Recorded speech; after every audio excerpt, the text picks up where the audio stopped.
Magandang umaga po sa inyong lahat ng mga tao dito sa buong mundo.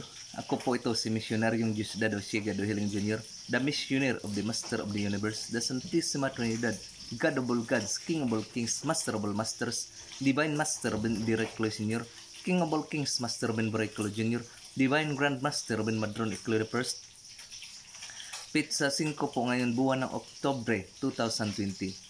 Ngayon mga kapatid, ipagpatuloy ko po ang pagsasalaysay sa inyo patungkol sa talambuhay ng aking Diyos, Divine Master Ben Directly Sr. noong taon 1958. Sa taong 1958 nga mga kapatid ay namatay ang anak niyang si Rico Ecleo doon sa Maguinda, doon sa lugar ng mga kabalyeros. At pagkatapos ng dasal mga kapatid sa loob ng 9 na araw ay umuwi sila, si Panginoong Divine Master Ben Directly Sr. at si Mami Glinda doon sa Hitagum, at doon sila muling nanirahan sa Hitagum. At pagdating nila doon sa Hitagum ay napuno ng sisi itong si Panginoong Divine Master Ben Directly Sr. dahil sa pagkamatay ng kanyang panganay na anak na si Rico Ecleo. Siya ang sinisisi ng kanyang mga binan, mga magulang ni Mami Glenda, mga kapatid ni Mami Glenda. Siya ang sinisisi. Ngunit isa lang ang sabi niya, kailangan tanggapin natin ang buong katotohanan na iyon. At yun lang ang kanyang laging sinasabi sa kanila. At sa pagka-Abril nga, mga kapatid, 1958, ay nagdesisyon si Panginoong Divine Master Ben Directly na umuwi na ng Kabilan Islands, Dinagat Islands, dun sa Surigao del Norte. At umuwi nga sila, si Panginoong Divine Master Ben Directly Sr. at si Mami Glinda Buray Ecleo doon sa Kabilan. At doon nasisiyahan na ang kanyang ina na si Nanay Justiniana Idera Ecleo at mga kapatid niya na nandoon nag-aantay sa kanya sa matagal ng panahon, at mga barkada niya, mga kamag-anak niya, pinsan at mga kakilala ay nasisiyahan sa kanyang pag-uwi kasama si itong asawa niya na si Mami Glenda Buray Ecleo. At doon nga nag-umpisa ang panggagamot ni Panginoong Divine Master Ben Directly Sr. sa Barangay Kabilan, Dinagat, Surigao del Norte. Noon, nagtayo siya ng munting kubo, para doon tanggapan ng mga magpagamot sa kanya. At simula noon, ng Abril na buwan na yun, 1958, ay dinagsa siya ng libo-libo ka mga tao na mayroong mga malubhang karamdaman, mga karamdaman talaga mga kapatid, na inayawan na ng mga doktor, ng mga kahit sino-sino mga manggagamot ay inayawan na ang mga sakit na nagaantay na lamang ng kanilang kamatayan. Nandoon, pumunta doon, libo-libo, araw-araw yun mga kapatid. Araw-araw, 1,000 darating, sobra 1,000, aalis naman yung sobra 1,000, araw-araw talaga dumadagsa, umiikot-ikot lang mga kapatid, araw-araw dumadagsa yung mga taong may malubhang karamdaman. At ang iba pa nga ay doon na nanirahan sa Barangay Kabilan, Dinagat, Surigao del Norte noong kapanahon na yun mga kapatid. At ang libo-libong tao na dumadagsa doon araw-araw ay isang nagbigay pansin ng mga opisyalis ng Surigao City, mga opisyal sa gobyerno sa Surigao del Norte, at mga dalubhasang mga tao gaya ng mga doktor, mga nag-aaral sa medisina. Yun ang nagpabigay ng pansin. Ang libo-libong kataong dumadaan sa Surigao City pumunta sa Kabilan para magpagamot. Nagbigay iyon ng pansin sa mga edukadong tao. Kung kaya't dahil doon, pati mga kaparian ay nagalit sa ginawang iyon ni Panginoong Divine Master Ben Directly Sr.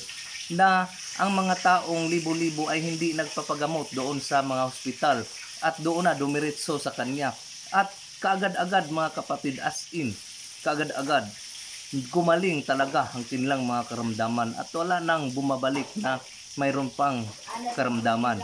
At dahil nga doon ay inusisa siya, sinubok siya ng mga opisyalis ng gobyerno doon sa Surigao City, pati yung mga pari, mga dalubhasa. Sabi ng mga pari na ang kanyang kapangyarihan nagmula sa kanya ay kapangyarihan mula sa kasamaan. Pero hindi yun nagtatagumpay mga kapatid. Pati yung mga dalubhasa, mga doctors na nagfile sa kanya ng illegal practice of medicine ay hindi nagtatagumpay. Dahil sila nga mismo ay sumubok, pumunta doon sa Kabilan Islands, nagpapagamot Ngunit nakita nila sa panggagamot ni Panginoong Divine Master Benedict Cleo na wala nga itong materialis na ginagamit. Kamay lang ang ginagamit mga kapatid. Kamay lang ang ginagamit sa pag-oopera na tinatawag niyang divine healing. Divine healing po ang kanyang ginagamit. Kamay lang ang ginagamit. Nawala na kaagad, natanggal na kaagad yung mga kanseros na mga karamdaman ng tao. Ang bulag nakakita, ang lumpo nakakalakad. Mayroon pa ngang panahon na may napatay na nabuhay pang muli dahil sa kanyang panggagamot na iyon. At dahil sa kaliitan, maliit lamang ang isla ng Kabilan mga kapatid. At dahil na rin sa kanyang magulang na si Nanay Justiniana Idira Ecleo na palaging nandun nakatira sa Puyangi, halos araw-araw ay nandun sa Puyangi, nagsasagwan sa kanilang bangka, ay naawa na rin siya sa pabalik-balik nito dahil uuwi man bawat hapon, uuwi sa Kabilan. Pag kinaumagahan, babalik na naman sa Puyangi. Kaya pagka November 28, 1958 ay nagdesisyon si Panginoong Divine Master Benedict Cleo na lilipat na lang sa kanyang pagtira doon sa Puyangi. At doon na nga lumipat siya kasama sumama itong si Arsenio Nazareno, itong si Nicolas Ecleo, Orsicia, Olarica, sina Moises Ecleo ay sumama doon. Doon na sila tumira sa Puyangi. Ang Puyangi noon mga kapatid ay 3 bahay lang ang mayroon doon. Bahay ni Divine Master Benedict Cleo, bahay ni Moises Ecleo at bahay ni Nicolas Ecleo ang nandoon sa Puyangi. Kaya ang Puyangi mga kapatid ay punong-puno pa ng maraming kahoy at mga kakugunan pa. Yung admin diyan ay kakugunan pa yan. Wala pang katao-tao at sila nga lang 3 ang nirahan. At dahil sa paglipat niya doon, gumawa siya ng kubo doon sa Don Robin nga ngayon na ginawa niya mula lamang sa mga round post, round timber, ginawa niya at inaptipan lamang ng kugon. Kugon lamang ang bubong na ginawa niyang bahay na para doon magpagamot yung mga tao at doon na rin sila tumira. Nirahan sila Mami Glenda Buray Ecleo. Doon na nga rin sila nanirahan sa Puyangi. At dahil sa paglipat nilang iyon mga kapatid, ay doon na rin dumagsa ang libo-libong katao na nagpapagamot sa kanya. Dumagsa doon at doon nagpapagamot at wala talagang nagmahay ba sa Bisaya. Walang na umuwi na luhaan, kundi lahat umuwi masaya dahil sa kanilang mga karamdaman na inayawan ng mga doktor, pinagtaningan, binigyan na lang ng taning ng mga doktor na ganyan, ilang linggo ka na lang, ilang buwan ka na lang, mamamatay ka na. Nang nakapunta sila doon at nagpagamot, ay kaagad-agad talaga gumaling. As in, kaagad-agad gumaling ang kanilang mga karamdaman. Dahil sa divine healing na ginagamit ni Panginoong Divine Master sa panggamot. At dahil nga doon na sila nirahan mga kapatid at dinala din doon ang negosyo ni Panginoong Divine Master Benedict Cleo na basnigan o panagatan ba na mula doon sa Bagungon, Daram Samar na dinala niya doon na bigay ng isang pasyente na gumaling sa kaniyang paggamot, ay doon niya inano ang kaniyang panagatan na nagat sila doon. Yung mga taong sumama sa kanya, yun ang kanilang hanap buhay din sa ang panagat. At dahil doon naisipan ni Panginoong Divine Master Benedict Cleo na kunin ang 3 niyang kaibigan na nandoon sa Maguinda na sakop ng Caballeros de Rizal Agricultural Endeavors na si Felipe Golyi, Puling Sumampong at si Isidro Luzon. Kaya't hindi nagtagal, nakarating nga sila si Puling Sumampong, Felipe Golyi, Isidro Luzon doon sa kanya sa Puyangi at doon na nanirahan sa kabilang bahay, doon sila nanirahan.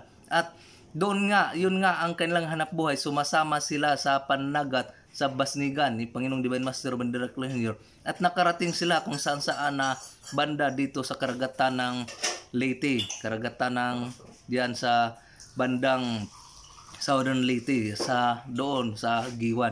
At 4 na buwan sila nanagat na ganun ang kilang hanap buhay. At isang pagkakataon nga mga kapatid ay nagkakaroon ng malakas na bagyo at naabutan sila Felipe Golyi, Isidro Luzon at Puling Sumampong, naabutan sila sa gitna ng laot ng malakas na bagyo at mabuti na lamang at napadpad sila doon sa isang isla ng Sumilom at ang dami nang nabanggit nilang ng mga Diyos na pangalan ng mga santo na binanggit nila para lang maligtas. Dahil kung hindi sila nakapadpad doon sa isla ng sumilom, hayan, nalunod na, nalubog na ang kanilang bangka, panagatan ni Panginoong Divine Master Bandera Clear. At kinabukasan umuwi sila. Pagka-uwi nga nila, kinabukasan mga kapatid, sinalubong sila kaagad ni Panginoong Divine Master Bandera Clear doon sa baybayin, dalampasigan ng Don Ruben. Doon sila sinalubong. Sinabi ni Panginoong Divine Master Bandera Ecclesior kay Felipe Gulli na, kumusta na Ping ang bagong buhay mo ngayon? At sabi naman ni Felipe Gulli, tama ka nga Manoy, dahil Manoy man kanyang tawag kay Panginoong Divine Master Bandera Clear. Tama ka nga Manoy, bagong buhay ko na nga ito. Dahil ang daming Diyos na nabanggit ko kagabi sa nang tinamaan kami ng bagyo doon sa laot. At kung Diyos ka pa Manoy, hayan, binabanggit na kita para tulungan ako, tulungan kami na hindi malubog yung bangka na panagatan mo. At napailing lang si Panginoong Divine Master Bandera Clear at napahiyom ba, napa-smile, napangiti. At sinabi ni Panginoong Divine Master Bandera Clear kay Felipe Gulli na pumunta ka sa bahay Ping, mag-uusap tayo mamaya. At pagpunta nga ni Felipe Gulli doon sa kanilang bahay, sinabi ni Felipe Gulli kay Panginoong Divine Master Bandera Clear na hihinto na siya sa pagsasama sa pananagat dahil parang ikakamatay niya ang pananagat, lalo na yung sitwasyon na yun, naabutan sila ng bagyo doon sa laot. At sinabi ni Panginoong Divine Master Bandera Clear na, ano bang gagawin mo pag hindi ka na sumama sa pananagat? Sinabi naman ni Felipe Gulli na, aalis ako dito, magmisyon ako. Sabi naman ni Panginoong Divine Master Bandera Clear, o saan ka naman magmisyon? Pupunta po ako Manoy doon sa Bohol, doon ako magmisyon. Sinabi naman ni Panginoong Divine Master Bandera Clear, magantay ka lang dahil maghanap pa ako ng pira, pamasahe mo papunta doon. Ngunit inanyahan nga itong si Felipe Gulli na sumama doon sa loob ng kanilang bahay. At nang sumama nga ito doon sa loob ng kanilang bahay, ay umupo sila doon sa gilid ng kwarto. Doon sila nakaupo sa may mga upuan doon. At sinabi ni Panginoong Divine Master Bandera Ecclesior kay Mami Glenda na, Day Glenn, kunin mo yung kahon, buksan mo yung kahon na nandyan sa loob ng kwarto, nasa gilid ng kwarto, buksan mo yan. At nagtaka naman itong si Mami Glinda kung bakit pabuksan ni Panginoong Divine Master Bandera Ecclesior yung kahon na nasa gilid ng kanilang kwarto, dahil yung kahon na yun ay napakaluma na talaga at bulok-bulok na nga, parang napakalambot na ng kanyang pagiging kahon dahil sa sobrang tagal na, at hindi na nga nila ito nilintana dahil bulok na kung tingnan at napakarumi na parang walang kwenta, walang silbi na kahon sa kanilang paningin. Ngunit nagtanong nga ito si Mami Glinda kay Panginoong Divine Master Bandera Clear na kung ano ang laman ng kahon na yun, at napangiti lang si Panginoong Divine Master Bandera Clear at sabi niya, buksan mo para makita mo kung ano ang laman. Kaya binuksan ito, yung kahon, binuksan ni Mami Glenda Boray Ecleo. Pagbukas niya mga kapatid, ay para silang kandila na itinirik, silang Felipe Gulli at saka si Mami Glenda, nang makita nila na yung kahon na yun na pinabuksan ni Panginoong Divine Master Bandera Ecleo Sr. ay punong-puno ng pira. Punong-puno ng pira, as in puno talaga. At sinabi pa ni Panginoong Divine Master Bandera Clear na magkuha ka ng 500 piso at ibigay mo kay Felipe para pamasahin niya bukas, dahil aalis man siya dito sa isla ng Dinagat, dito sa Puyangi, aalis siya dahil hindi niya kayang mamuhay dito sa ganitong pamumuhay. At buong akala rin niya na ako ay isang dukha, kaya aalis siya dito. Kaya napangiti na lang itong si Felipe Gulli, at pagkabigay ng pira, sinabi ni Felipe Gulli, sabi mo Manoy, wala kang pira, ba't ang daming pira niyan? Kung bibilangin yan, sigurado ang aabot pa yan ng 1 milyon ang laman ng kahon na yan. Napangiti lang si Panginoong Divine Master Bandera Clear at sinabi niya, ang pirang ito ay hindi sa akin, at ito ay si Dr. Yod Stubar ang may-ari nito, si Dr. Yod Stubar, at ipinagkitiwala lang niya sa akin para sa isang negosyo na gagawin ko. Yun ang sagot ni Panginoong Divine Master Bandera Clear doon kay Felipe Gulli. At natuwa na rin itong si Mami Glenda Boray Ecleo dahil sa dami ng pira na kanyang nakita, at doon niya napagtanto na ang sinabi ni Panginoong Divine Master Bandera Ecleo Sr. ay totoo pala at hindi kasinungalingan na siya ay magkakaroon ng magandang buhay kapag malampasan ang mga kahirapan na kanyang dinadaanan. At agad-agad mga kapatid, hindi nagtagal, kaagad-agad sinimulan ni Mami Glinda ang pagtulong sa kanyang mga kapatid, pagtulong sa mga anak ng kanyang mga kapatid, mga pinsan, mga kamag-anak. Tinulungan niya, mga kapatid ko, tinulungan niya ang kanyang mga kamag-anak, mga pinsan, mga pamangkin, tinulungan niya sa pamagitan ng pagpapaaral ng mga ito sa kolehiyo. Pinapatapos niya ito sa pagpaaral dahil sa pira na iyon. At doon na nasiyahan at tutuwa si Mami Glinda Buray Ecleo sa sitwasyong iyon na marami palang pira si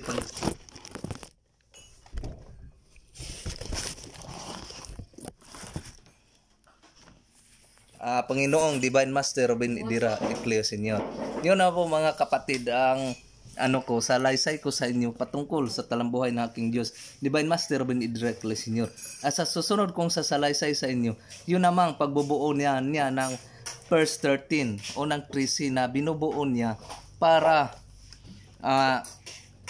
mabuo na ang unang mga tinuruan niyang misyonaryo doon sa Lake Panimaloy, Bukidnon, San Carlos, Bukidnon, mga kapatid. Hanggang dito na lang. Maraming salamat sa inyong lahat, sa aking Diyos, Divine Master Robin Directly, King of all Kings, Master Robin Directly, your Divine Grand Master Robin Madron First. Sa lahat ng mga makita at hindi makita, sa inyong lahat ng mga nag-subscribe sa YouTube channel ko ito, maraming salamat po sa inyong lahat. At sana hindi kayo magsasawa sa panonood sa mga post ko patungkol sa talambuhay ng aking Diyos, Divine Master Robin Directly, Senior. At yung mga comments nyo, sasagutin ko niya ng buong buo. Salamat, maraming salamat sa nag-comments sa inyong lahat. At sana isubscribe nyo talaga para buong buo ang mga istorya na inyong matatanggap. Dahil sasabihin ko talaga ito at isiksik ko sa mga isipan ng mga puso ninyo. Sabihin ko talaga ito sa inyo na ang tunay na tauhan ng Diyos ay alam niya ang history ng kanyang Diyos. Dahil paano ka magiging tauhan ng Diyos na hindi mo nga alam ang history ng iyong Diyos? Paano ka iligtas ng Diyos kayong wala ka palang kwentang tao? Wala kang kwentang tao pag wala kang alam na history ng Diyos.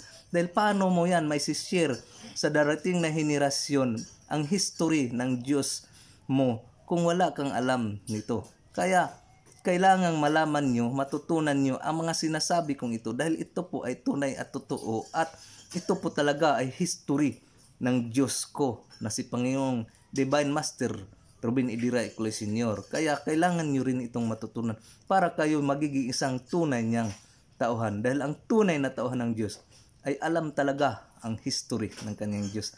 Hanggang dito na lang. Maraming salamat. Magandang umaga uli sa inyong lahat.